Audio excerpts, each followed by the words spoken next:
Thank you all very much for being here tonight. We are really proud to stage Mahbouba Seraj, who's an inspiration to us all.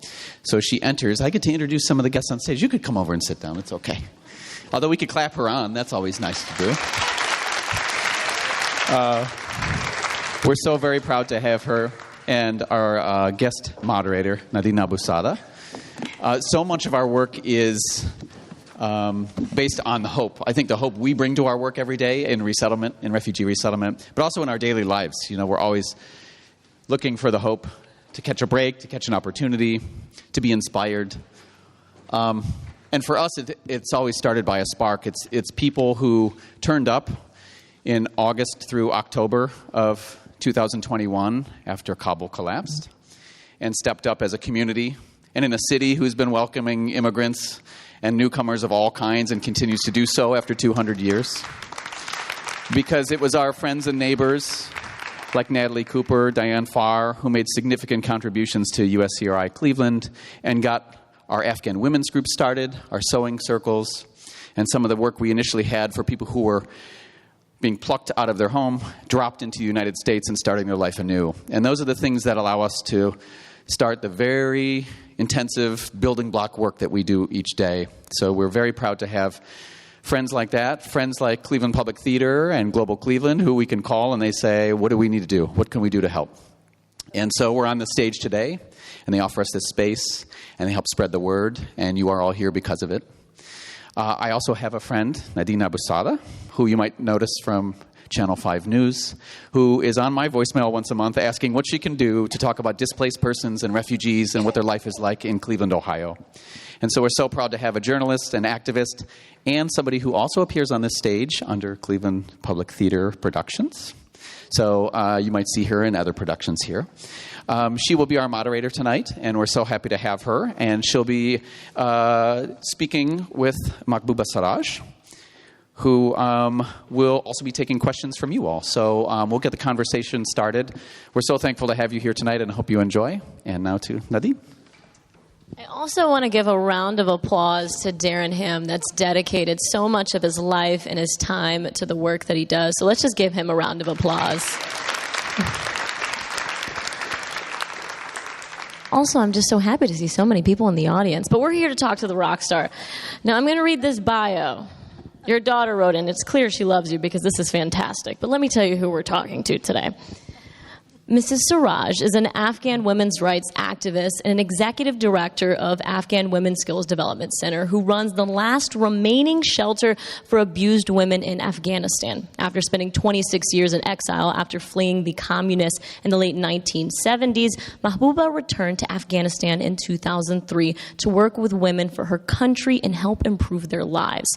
She has been a tireless advocate for women's rights, a trailblazer in bringing change and new ideas, pushing for women's participation in Peace Jirga as well as the High Peace Council. She and other women advocates were responsible in raising women participation at the 2011 Bonn Conference, 2012 Tokyo Conference on Afghanistan after 2014. And now for women's participation in the U.S. and Taliban peace talks. Oh no, there's more. She's done more things, guys.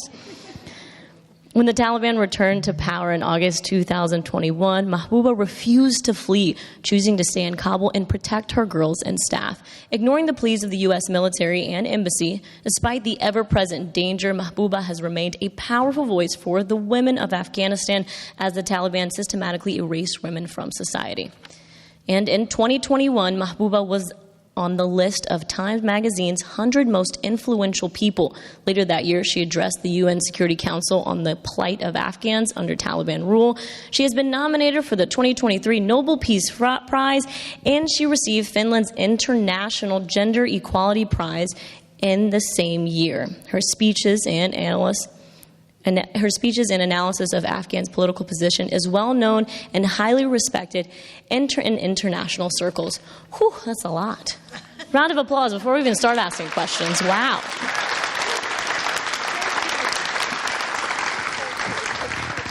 I believe this one's for you.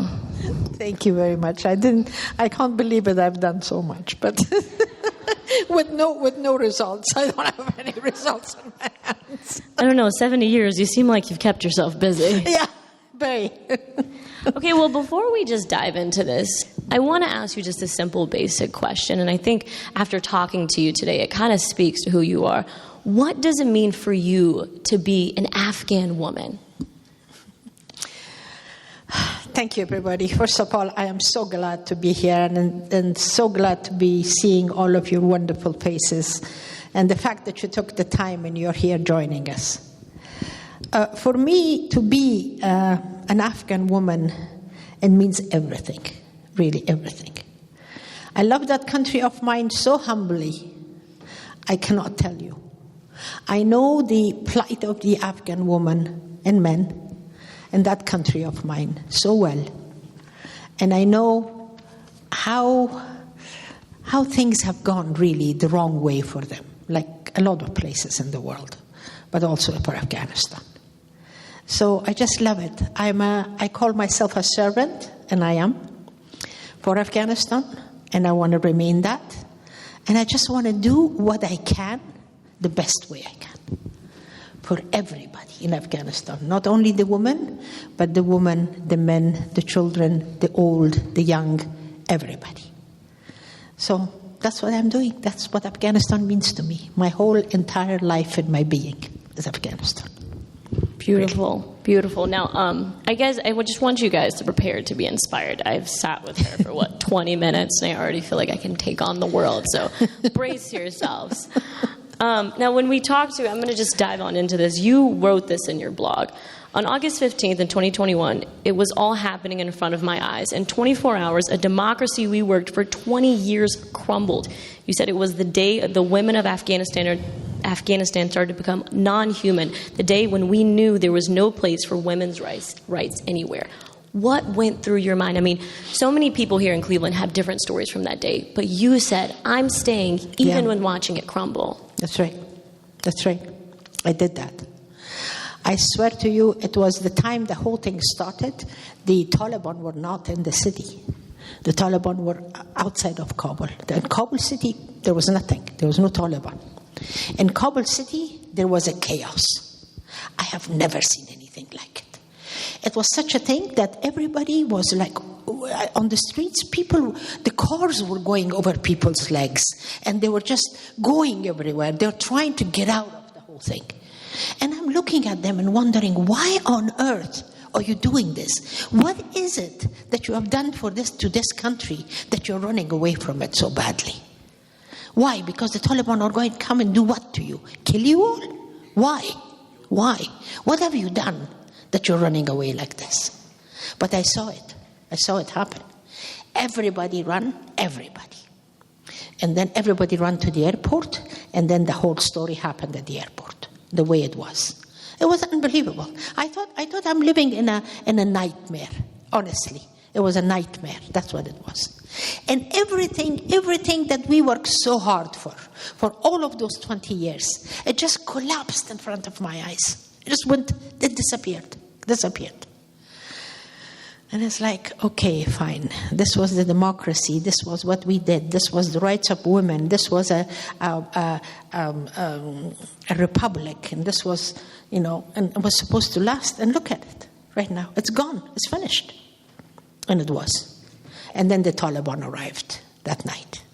Arrived with all of their gunshots. And it started, the guns, and they were so happy to be in the city. So they were doing this kind of celebration gunshots everywhere. And I'm like, oh, dear God. Again, I'm alive and I'm seeing this. This is not possible. Not at this time in the world. Not after all that happened in Afghanistan. All the money that was spent. All the powers that were here. Everything. How is it possible? That is handed over to them, and now we are waiting. And I was waiting for the Taliban, believe it or not, ladies and gentlemen, to bring order in the city. Can you believe it? I was waiting for the Taliban to bring order, because I knew the way the whole situation was, with no powers or anything. The world was getting ready to leave. So they had left everything in the hands of these hoodlums to do whatever they wanted to. And I was waiting for the Taliban to come and take order. That, in my head, I thought I'm going crazy. This is not possible. But it was the truth.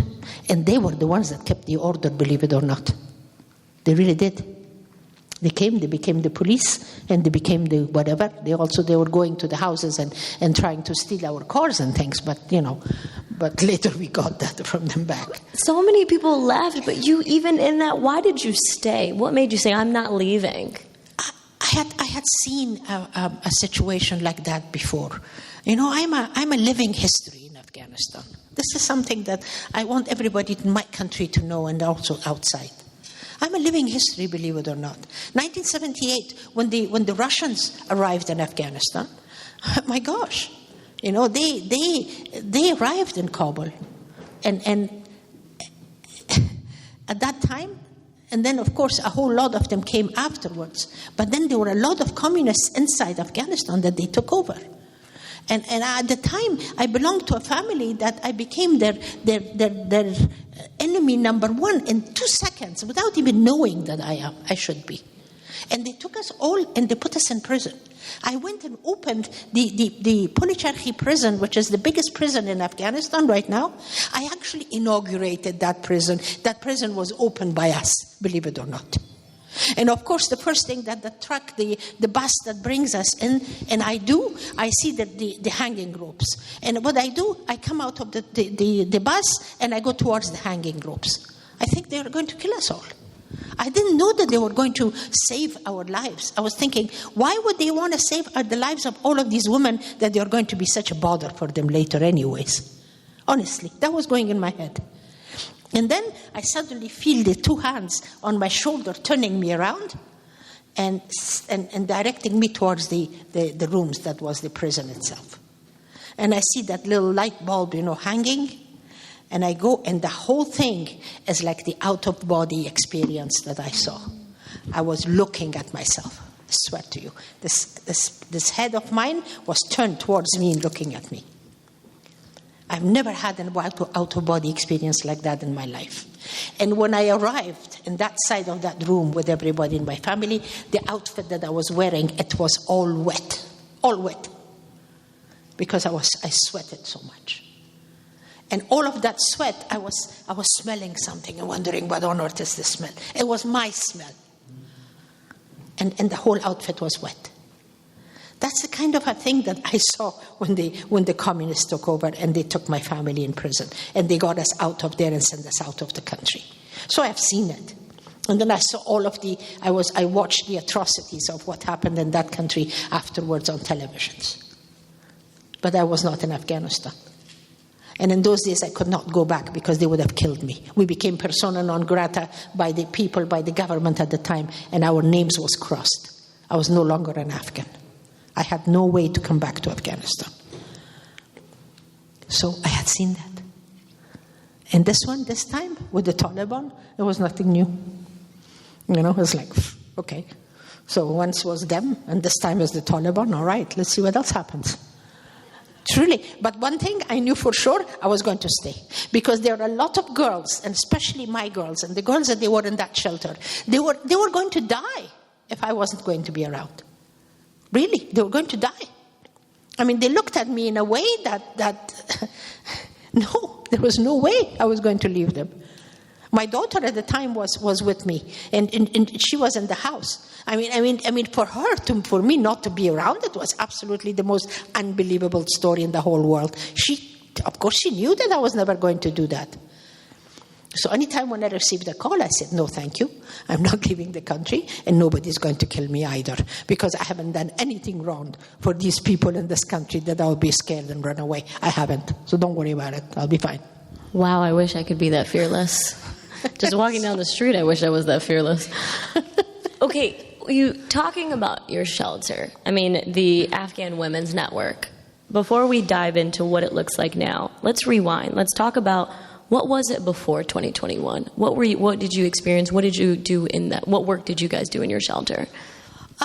In my shelter at the time, the work that was going on, it was partly what I'm doing right now. There was still a whole lot of women and their children that we were looking after. And it was still, us trying to keep them safe, give them a safe life, give them some skills so that they could learn, teach them Quran, teach them Farsi, so that they can, that they will know their religion at least properly as much as possible, and be able to read, at least if they were completely illiterate, to at least be able to read numbers, just in case.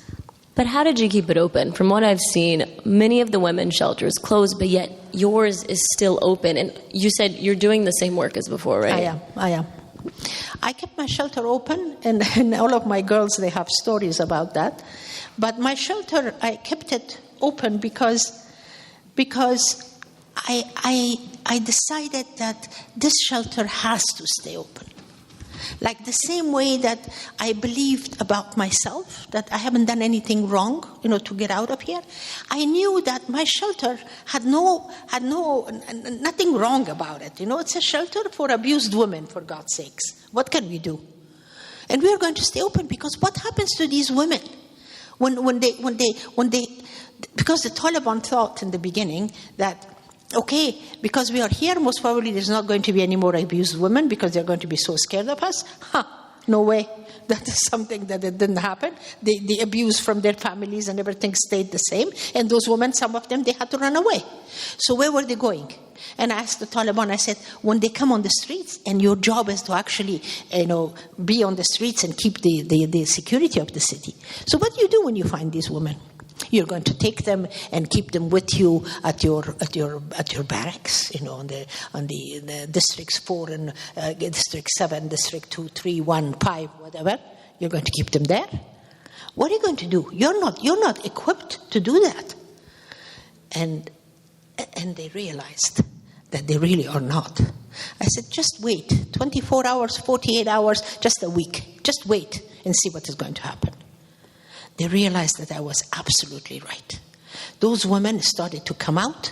Those women were really taken by the Taliban, that they were walking the streets. They all found them because the women were desperate. When they were not safe in their homes, when their husbands were beating them, or when their in-laws were just taking advantage of them in one way or another and beating them, of course they were coming out. They had to get themselves someplace safe. And they were coming out on the streets. That's what anybody does to save their lives. And then they were taken by the Taliban, and the Taliban brought them to us. And then we looked after them. And it was fine. But the one thing I did, I never made a noise about this. I never talked about it. I never made an announcement about it. I never brought it. I never made it too big in any way. Nothing. Very quiet. I was very quiet, and everybody that worked for me worked very quietly. And we started working with not the high level, but the mid-level Taliban and the low-level Taliban. We worked with them because we had to. And that was it. We kept on doing our work. And then in Afghanistan, the whole system collapsed, because before that, we had the Ministry of Women's Affairs, we had the Human Rights Commission, we had all of the police commissioners that they were working on all of this. So a system was set up, and these women, they knew, that they could go to all of. There are 27 shelters in Afghanistan in the beginning. And those 27 shelters actually did not close all of them by Taliban, by the way. They really didn't. Those 27 shelters, most of them closed by the women that owned them. They ran away and they left the shelters. That's it. That's not the way to do it. It was a responsibility. It was my responsibility to look after those women. And I did it, and I will still do it, and I will keep on doing it till the day I die. Wow. That's my promise. Wow.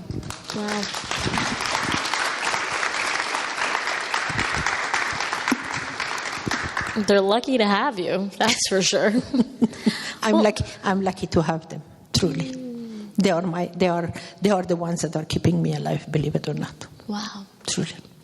Now, you talked about the Taliban. I think everyone's question is, what is it like? What are those conversations like? What is it like working with them when you're a women's advocate?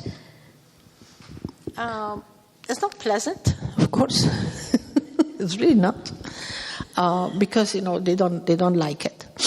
But with me, because they do consider me as the mother of Afghanistan, believe it or not. That's what I'm known for them. I'm known for them as the mother of that nation, in a way. So for that matter, they have the respect, and I'm so grateful for it.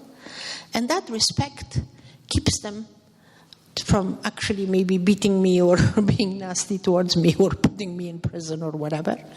They don't do that with me. Towards me, they are very much calmer, more with a lot of respect, and they really look up to me. So what I tell them, what I say about the situation of women and how we really are and what is really happening, they listen to it. And so far, they haven't really done anything, how should I say, in a way that would completely refuse every single thing that I stand, face to face. But of course, they have their way of approaching the situations, and I have my way. I'm standing and talking about it, and they can do whatever they want. So this is my only weapon in my hands. The only way I can go about it is for my voice to be heard, my voice to be echoed, my voice to be listened to, my voice to say what the realities of Afghanistan are.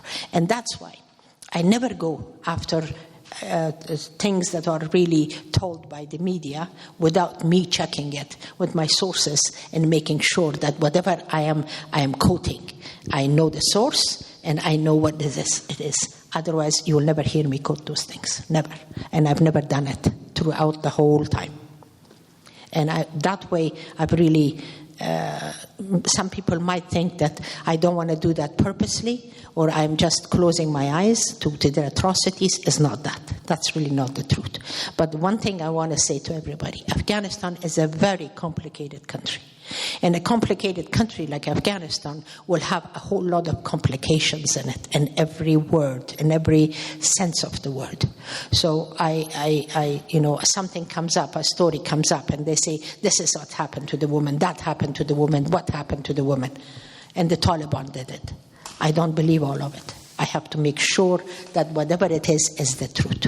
Because I cannot take it out and say this is what happened, because it's going to create a very bad situation for everybody. So that's why it's very important to be careful. Now, you've made it work, obviously. You've had those conversations and you still run your shelters. But what would you say are still some of the challenges that you faced in your position with the Taliban in power? Honey, I am facing those challenges every single day. One day my office got closed. And I was again in the United States. And my office, not the shelter part of it, but the other part, which is the office. It got closed. They closed it down. Why?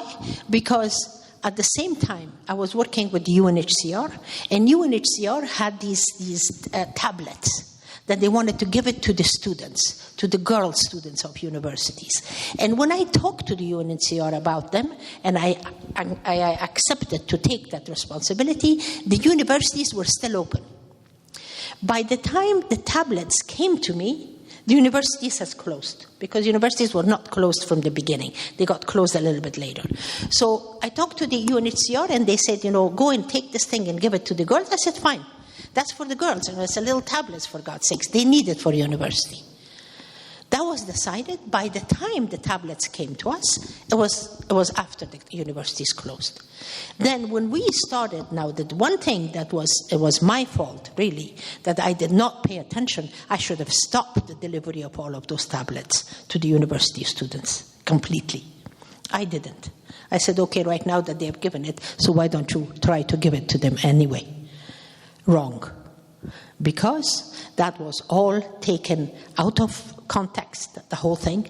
And they were saying that I am giving these big phones to the women of Afghanistan, to the young girls, to kind of sway them to go another way and start having relationship with the boys and start talking to their boyfriends. It's like, for God's sakes, why would anybody do something like that? And this is not the only thing that the Afghan girls are doing. I mean, they need these tablets for a lot of other things than just, to talk to their boyfriends. But of course, the heads of the Taliban, no. If anything like that is happening, of course, every woman that has access to telephone or something is because she wants to get in touch with her boyfriend. All right. So boyfriends are bad. Boyfriends are very bad. Very bad.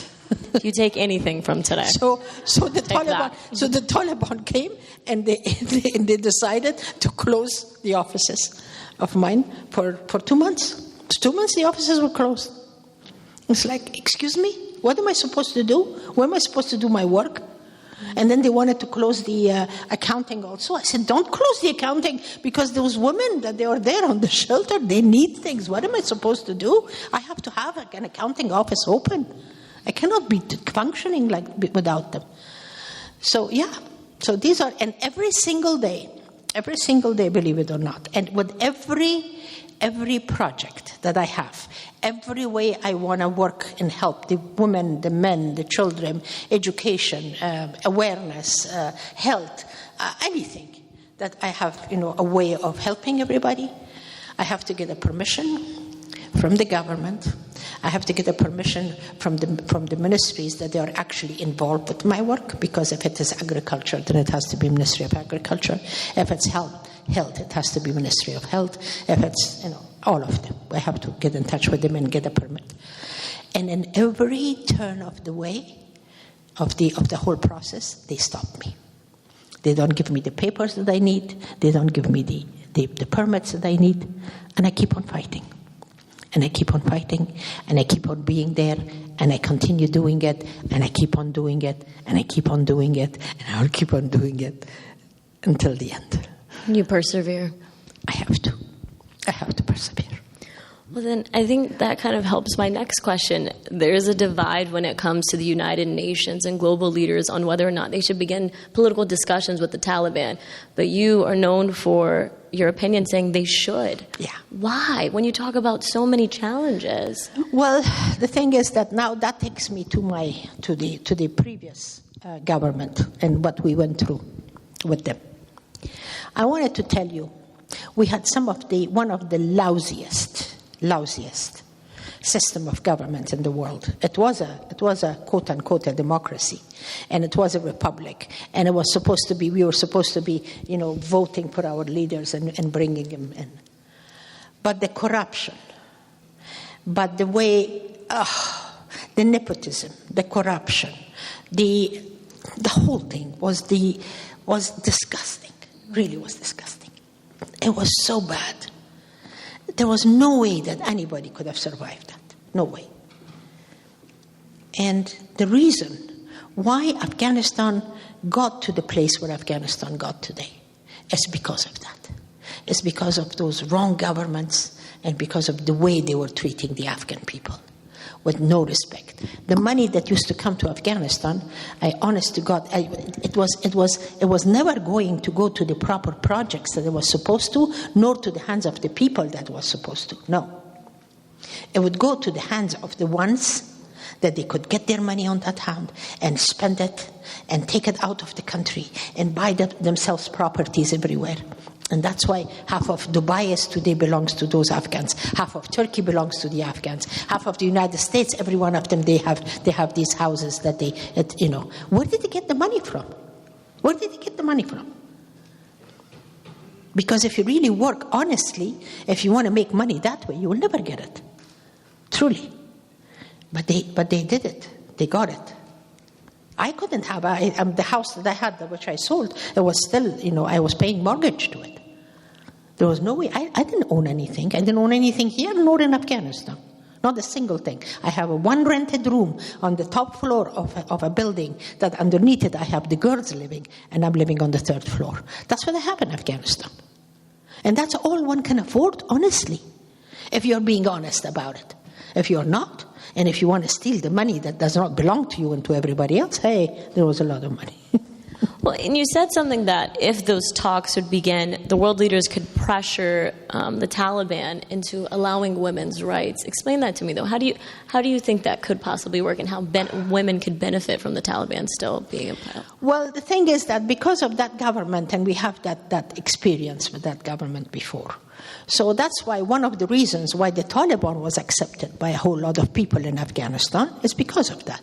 Otherwise, they would have stood in front of Taliban and they wouldn't have accepted them. But one of the reasons why they did is because, they had such a horrible, horrible example of a government. Okay, fine. So now, once the Taliban came, the Taliban in the beginning were different. They really were different. In the beginning, we all went And we had there was a meeting in Norway in which the Afghanistan civil society, the Afghanistan media, the the men of the high position, men and women, and they all came, and also the civil society of Afghanistan. There were men and women that came from abroad, from all of the European countries mostly. They all came, and they all sat around on the long table that was there. The Taliban sat on one side, we sat on the other side. There was not one single foreigner in there. The Norwegians did not get involved, they didn't come in. It was all amongst us and within us. And we sat down and talked with the Taliban. We came up with a roadmap. We came up about how to do the constitution of Afghanistan. We planned the whole thing, honestly. It's like, how could we do it then? And when we told them the roadmap, when we did it with the Taliban, they accepted it. It was like amazing. And we went with so much hope that it's going to be fine. What on earth happened after? I have no idea. But whatever happened, it happened afterwards. It just went completely in another direction. But then, don't forget, now the reason I know some of it is because of our neighbors. Boy, do we have some fantastic neighbors there. Boy, oh boy. One of them being Iran, one of them being Pakistan, one of them being China, one of them being Russia. Oi, oi, oi. Now, these neighbors, honestly, to have neighbors like that, you'll be dead anyways. But, if they don't do anything. But if they want to go after you, you are definitely going to be dead. So that's exactly what they did. And what those neighbors did and what kind of games they played with us is unbelievable. Unbelievable. So I'm going to ask you a question. I know you're going to turn it back on me, so I'm going to rephrase it with the hopes you don't. What do you think the future looks like for Afghanistan? I know so many people in the audience, so many people still living there don't know that answer. What do you think in those conversations and what you've experienced? She's going to turn it back on me, guys. Get ready. No, she's from Palestine. I'm not going to do that. That will not be fair if I turn that question back. Although one day, if somebody asks her that question, I'm sure she's going to give that answer to them. I know it. Well, that question that was asked of me, it was asked of me in the United Nations the last time I was there in the beginning of March. And I told the UN people, I said, and everybody that was there, I said, what do you mean? Why are you asking us what's the future of Afghanistan? Why are you asking me as a woman what's the future of my country? You put us here. This is why we are here. Don't you have an answer for us? Don't you know what you're going to be doing? I mean, you should. You should really. The world should know what they're going to be doing. I mean, they knew that their soldiers should not be staying there for long because it was a long war. I understand. They wanted to get out. I understand. That war actually stopped 3 years before the Americans and the international community pulled their soldiers, because none of the soldiers from Americans or the Europeans were getting killed. It was only the Afghans, by hundreds of thousands of them. They're being killed every single day. So what? So what is it? Now what should we do? When I ask you, when I tell you, when I demand of you, why don't you talk to them? Talk to them, please. Because talking, as far as I'm concerned, having some kind of a conversation, something, this is the only way we can do it. We cannot do it in any other way.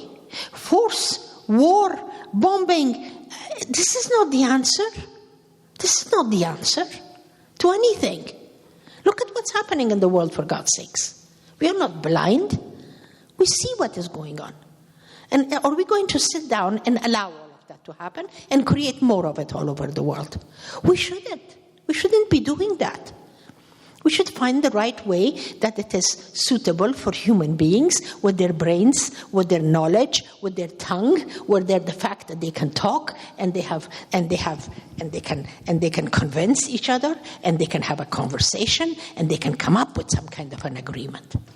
For God's sakes, the countries that are involved, like the Britain, Great Britain is one of the countries in the world that Great Britain had the two Pakistan created, one on one side of India, and the other one on the other side of India. For God's sakes, who can believe that? But it was created. It was created by the British. The East Pakistan and West Pakistan. And then after they could have done that one day with their talks. They sat down and talked with the government of India, and they made it possible. The same way, and the way Palestine was correct and unexisted, annexed, and all of that. We see that. So there are powers, there are people, there are policies that can work. How come they can't do it for Afghanistan, for example? Why can't they make it work there? I asked the British ambassador, I said, sir, come on, don't disappoint me. You're supposed to have a lot of power. What happened to it? You knew these games. So play them. Make it possible. You know how to. And honestly, that is the truth. They know how to. Why don't they do it? How do you keep hope? I mean, you've talked about so many things, from being exiled to what you're experiencing now, and yet you still sit here before me and you tell me, I have to. It's my only choice. How do you keep hope in the situation that you're in? And I know there's a lot of people in the audience that are struggling to have that too. I know. The one thing I want to tell when I check, which I told this morning to my brothers and sisters, the ones from Afghanistan, the refugee situation, I'm a refugee, so I know exactly how that is. Believe me. And it's the worst thing to be for anybody. I was a refugee in the time when I became a refugee. Nobody really gave a damn about Afghanistan in those days, because it was the Russians' problems. It was not the US or anybody else, although President Carter stood behind us. But that was it. So we came over here and we had to make a life. The one thing that saved us in those days was the community. The African community that was with us. We saved each other, truly. And that again can work and can still work. But the only bad thing is that right now in Afghanistan, because of the way the world is and the way the problems have been, as there is no that unity of the country amongst the tribes of Afghanistan about different ethnicities are breaking every single day, and with it is breaking my heart. Because if really that goes the way it is supposed to, the way it's going right now, we are not going to have an Afghanistan. The pride of Afghanistan is the fact that we are all of these separate and ethnicities, the Uzbeks, the Tajiks, the Pashtuns, the Hazaras, the Nuristanis, the Aymaks, and all of them, they are different, but they all have gotten together under one country called Afghanistan. And we are all very proud of that one country. And now none of that. It's just disappearing every single day. And that gap is becoming larger and larger and larger. And that is horrible, because that can break a country in 2 seconds. It can just destroy it, because there's no unity. When there's no unity, anything can happen. If there is unity, then we can fight it. We can all stand and fight for it and make sure that they don't do that to us. Atomic bomb or no atomic bomb. I really don't care. What was his name? President, before him, what was his name? No, the other one, President of the United States, when he said about Trump to drop a bomb on Afghanistan, and it's going to kill, right away. You remember that speech of his? It's going to kill suddenly, 10,000 people or 100,000 people or something, and that will be fine, and he can do it.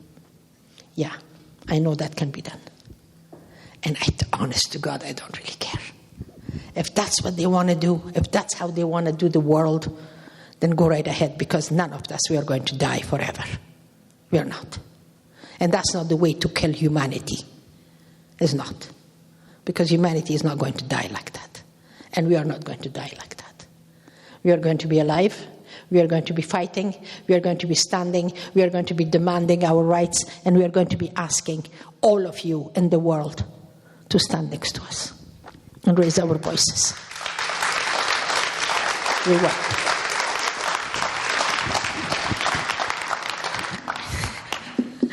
You can, I was about to say, you can drop the mic after that. I think you deserve it. I'm going to ask you one more question, then we're going to go out to the audience, and you guys can ask questions. But I think you've said a lot of things about hope, about fighting for women's rights, in a time when there's so many devastation across the world, whether it's in the Middle East, whether it's in Afghanistan. I mean, the list goes on. What would you tell the women around the world? What advice would you give them, given that you've been fighting this for 70 plus years? She doesn't look it, guys. But what would you tell them?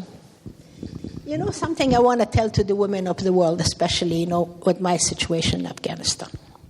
Believe it or not, one of the best works of mine, one of the best works that I do in Afghanistan, who do you think has been supported by? The women. And it has been supported by the women of the world, believe it or not. Why do you think I keep on asking all of you? Why do you think I keep on talking to all of you? Why do you think I keep on demanding? Because you've come through. You really have. You have been next to me. You stood next to me. You are the one that made it possible for me. With your money, with your support, I've been able to help personally myself in that country in a way you would not dream it. I swear to you. By thousands of people are today being fed, being dressed, they're going to the doctor, they are having a life. All with what? With the money that you've been sending me. The women of the world has been sending me. So please stand up next to each other, stand up next to us. And all of the women in the world that they need you. All of the women in the world that need you. The Palestinian woman, us, and whoever in the world that needs you. Stand up next to them. Raise their voices. Be their voices. And make it possible. Because that's all we need. We really need each other. You know, this world, we all are going to die. Do you know that? We all are going to die. Thank God for that. Truly. It's not because, you know, somebody has a lot of money or power is not going to. No. We all are going to die. But stand next to your sisters. That's the best thing you can do for each other. And I am forever thankful and grateful for that. Forever. But I'll keep on talking to you. I'll keep on letting you know. I keep on shouting and yelling from the top of my head to make you realize that you can do so much better. Thank you. I can hold it for you too next time. Okay, does anybody have a question? You're going to have to project. That's what we do at Cleveland Public Theater. We project. But any questions?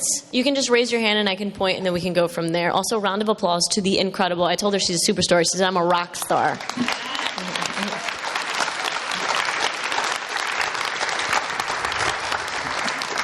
If you don't raise your hand, I'll just keep talking. So somebody raise their hand. No questions. Wonderful. Oh, wait, we got one with the scarf. So at one point you mentioned that the downfall of your country was situations being taken out of context, I believe. Or like that's one of the ways that you were oppressed in a way.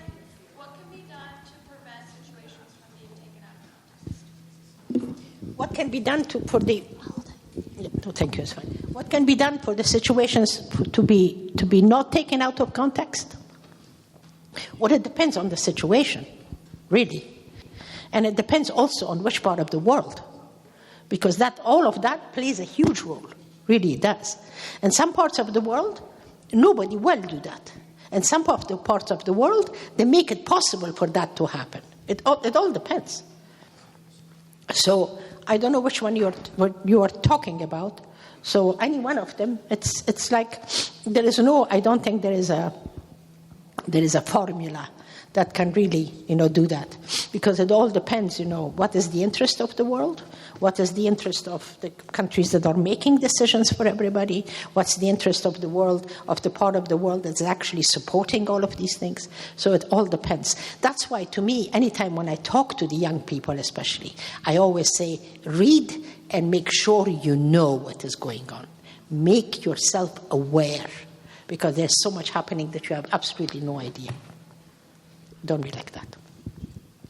I'm going to ask one while you guys marinate. Oh, well, you got a question? Okay.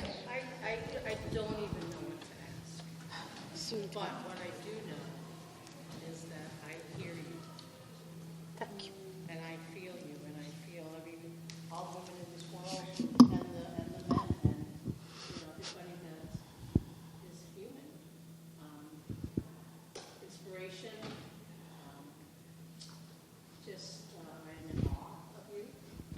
so grateful. And, I'm empowered the message. So thank you very much. Thank you, ma'am.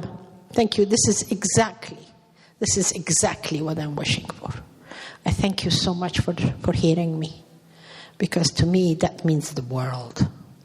You hearing me means that I've done my job. Thank you. We have one in the back over there. There's a lot of discussion or thinking about how America left. Yeah. What's your take on Oh my God. Hard hitter. Well, America left in the worst way possible, really. And I want to tell you one thing. I'm a Democrat. But honest to God, when that happened, when I heard President Biden making an announcement that they're going to get out of Afghanistan like that, I came to the United States right away. That was in July when he made the announcement. I came to the U.S. and I went straight to where my house is. I used to live in Santa Fe, New Mexico, a beautiful little house I had there. And I told my friends, I said, sell this thing, because I'm not going to come back to the United States. I'm not going to come back and take part in the life of this country that is making a decision like that. I'm not going to. Because the day when I became an American, it was with an open mind and an open heart, and accepting a country that to me was exemplary. That exemplary country did that to a poor country like Afghanistan, and I said, something really terribly is happening here, and there is a huge shift, and I don't want to have anything to do with it. I sold my house in 3 days, believe it or not. It didn't even go to the paper. They just took it. And that was it. But I can't, of course, stay away. I still have my family here. This is the country I love. What am I supposed to do?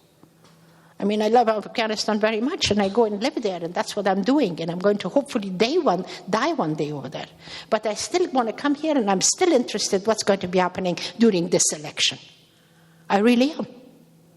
And I think it's not only me, it's all of you. You're all aware of it.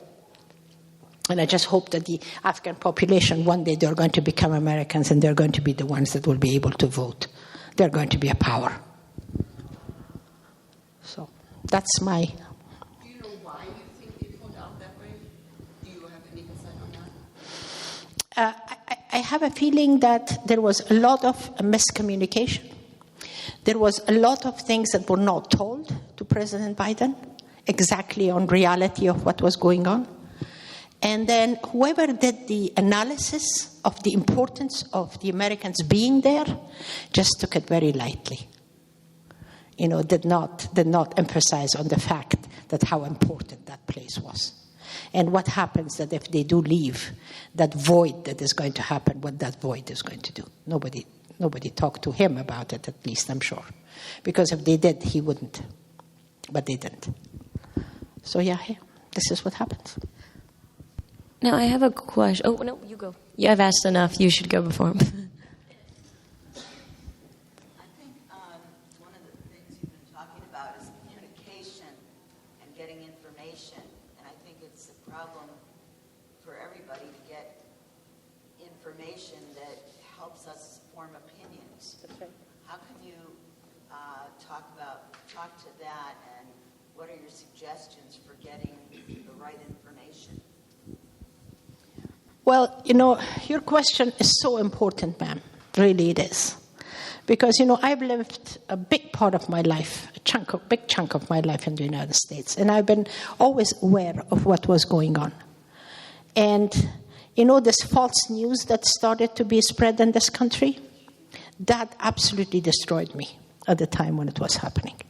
So many horrible things that happened. One of the things that happened that nobody paid attention is that it destroyed the trust of the whole media. The media disappeared. It became like nothing. Why? Because nobody believed what they heard after that.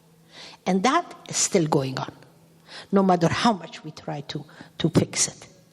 And that does not stay only in this country. then it goes and catches the whole world.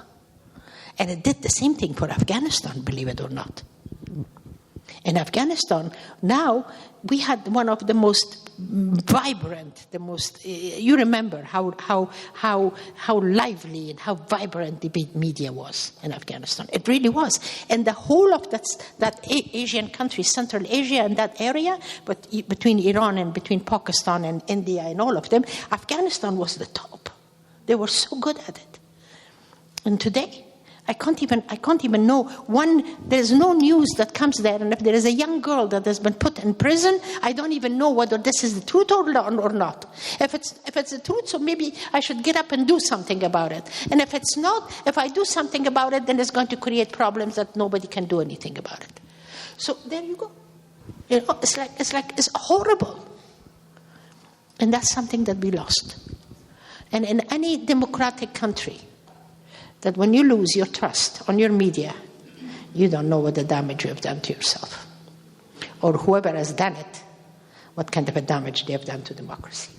What do you recommend for people in your position? I mean, whether it's in Afghanistan, Congolese, Israel, Palestine, what do you recommend people in your position that feel like they're not represented correctly or their voices are not heard? What do you recommend they do? I want you to stand behind them. You are the media. No, really. Stand behind them, honey. This is the time to do it. This is the time that we have to get out of where we are, our comfort zones, and do something. How can you have a position? How can you be a place that your voice can be heard by everybody and you don't do anything for the Palestinian women? How? To me, this is like, no, it's not right. You have to be able to do it. You have to do it. You have to get out of your place and do it. Nobody's going to kill you, believe me. Nobody's going to destroy you. Nobody's going to do anything because you're a powerful, knowledgeable, full of experience and young and vibrant woman. Nobody's going to touch you. But you can make a difference. And if you can make a difference, then do it. This is the time. If we don't do it, what are we waiting for? To all of us to die one day and a bomb is going to fall on our heads by somebody that mistakenly did something to somebody? And then we are going to be paying for it all? Is that what we are waiting for? No. As human beings, this is a time we can make differences, then let's do it. Let's do it in any which way we can in order to make life better for everybody. Those women, the Congolese women or the Palestinian women or all of these women that they are everywhere, or Iranian women or all of them. Why do you think the Iranian women words can be heard? Because the whole of Iran is standing behind them. And the whole of the media of Iran is supporting them. Believe me. They are not doing it like the way they did it to me. You know, I was nominated for the Nobel Peace Prize. And the ones that they stood against me to stop me from getting that Nobel Peace Prize were my own Afghans. The diaspora. It's like, excuse me? Why would you do something like that? But they did it. Because they were so jealous. They could not. They thought that medal is going to be taken by Mahbouba. For Mahbouba, for God's sakes.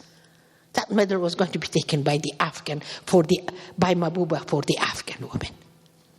And can you imagine the name that would have stayed until the end, that at the time of war in that country with the Taliban, the Nobel Peace Prize was given to an Afghan woman. Wow. But they couldn't see that. So, hey, that's what happened. We have one right here. I think going off of that, what you just said, even like using your voice right for Palestine, you have advocated and you were talking about even working with the lower level Taliban and the middle Taliban, not necessarily the head of the Taliban. And I'm curious, in all of the advocacy that you've done, what do you find works the best? Like, who do you go to, or where do you go to advocate? Or what is your approach or your strategy? What have you found works best for you? Well, you know the funny thing that happened? It was nobody listening to me, so I said, okay, fine, Taliban don't listen. So I went and found the spokesperson of Taliban. And that spokesperson was, actually, I put the word out. And then Al Jazeera wanted to do a special program about that man. So then Al Jazeera called me and said, Mahbouba, we want you to go and be in that meeting. I said, why do you want to, if you're interviewing him, why do you want me to be there? They said, well, you showed an interest at one point. And then suddenly it dawned on me. I said, okay, fine. That's fine. I'll go and talk.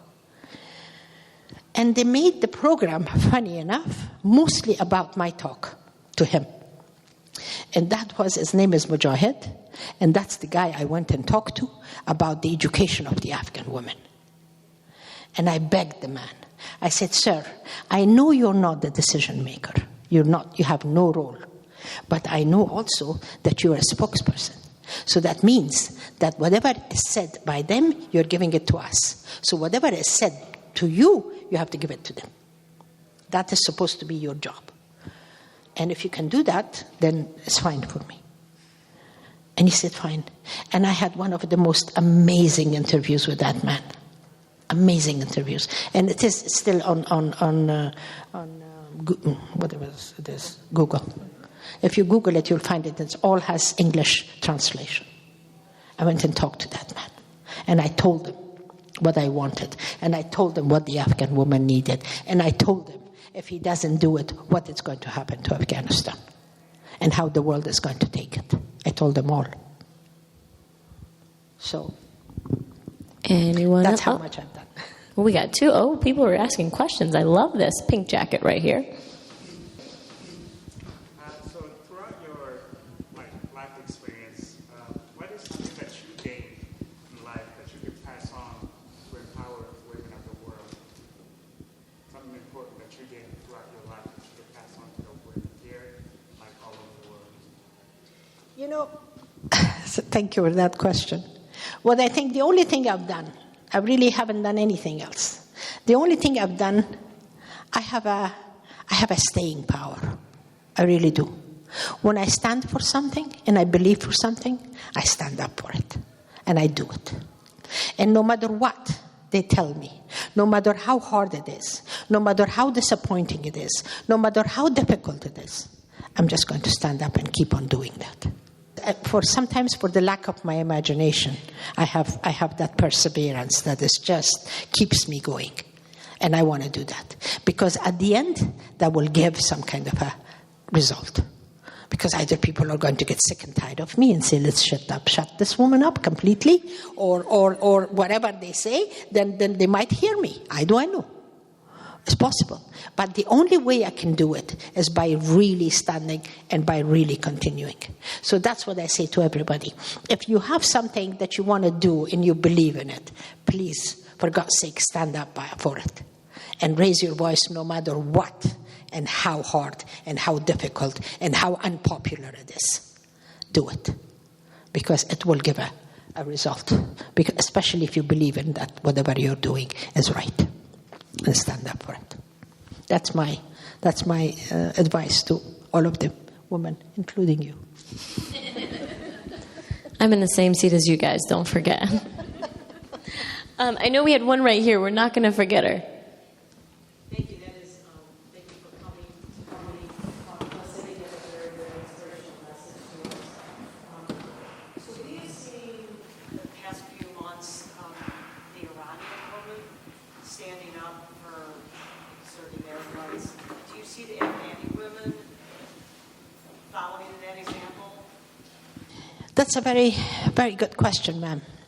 At one point, I explained this situation.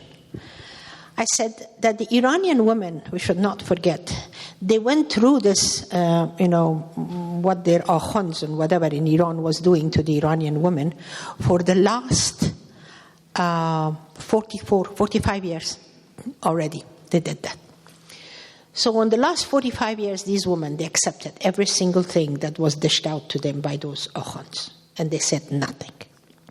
After 45 years, the generation, finally, the young generation of Iranian women, they said enough. We don't want to do this anymore. But they had already gone and done that for 45 years.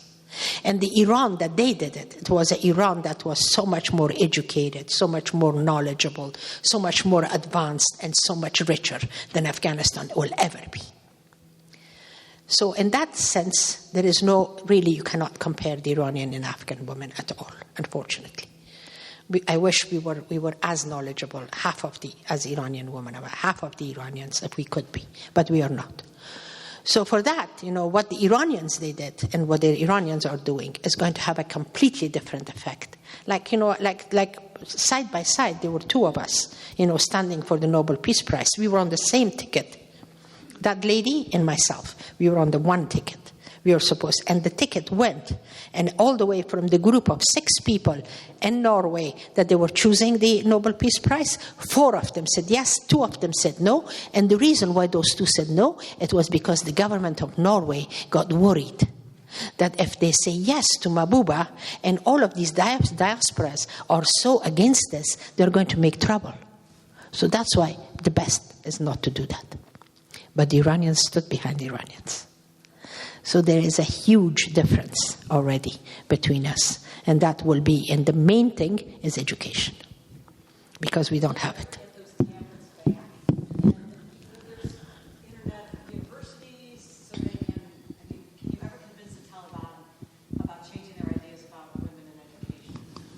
Well, with time, I think we will be. No, I'm sorry, not with time, because I don't think with time is going to solve it. With force. And the force has to be so that it should really get them or happen to them by surprise. And the world is willing to do that. It really is. I don't know which way, but they're going to do it. Because it's getting ridiculous, especially now that they're giving all of these threats, to the United States and the world, like the way they are doing it, the world will not accept it. That I know. So hopefully they're going to be so scared that they will realize that they are not the masters of the world anymore and they can do anything they want. So I hope that's the way it's going to work. Thank you. Right here.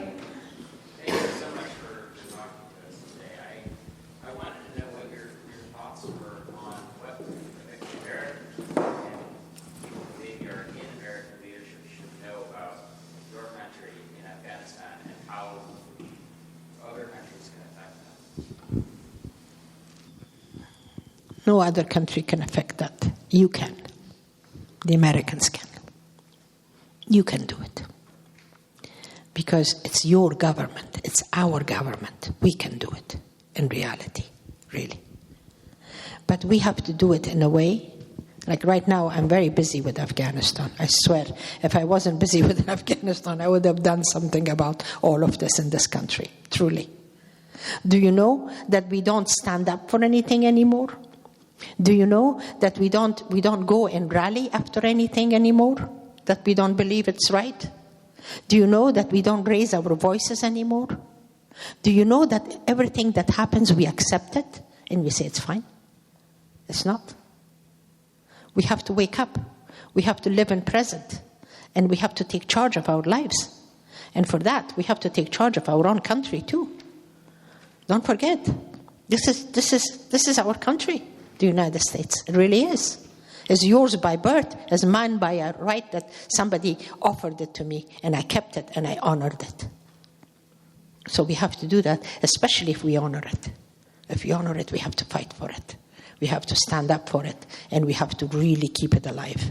Otherwise, we are going to lose it. And when we lose it, we are not going to have anything to stand up for.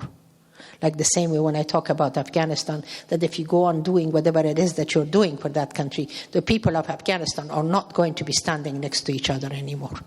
And once they don't, everything that we believe in, everything that it is as far as unity and as far as, togetherness is concerned, is going to break. When that breaks, Afghanistan is going to fall into pieces. The only thing that country has is what it has underground. And China is going to be taking all of it anyways, like the way they emptied Africa.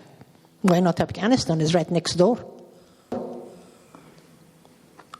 Beautifully, they will do it.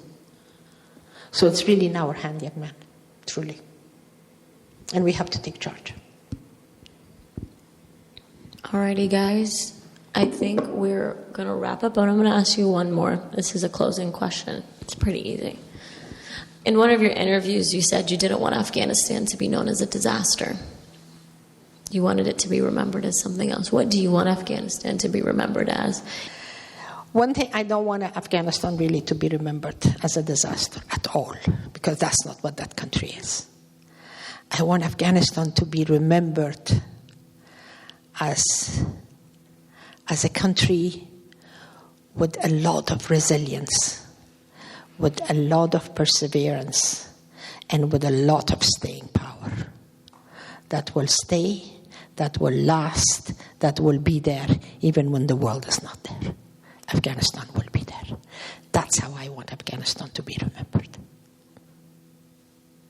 Anything else? Thank you. No. Thank you, guys. Round of applause. Round of applause. Just wow.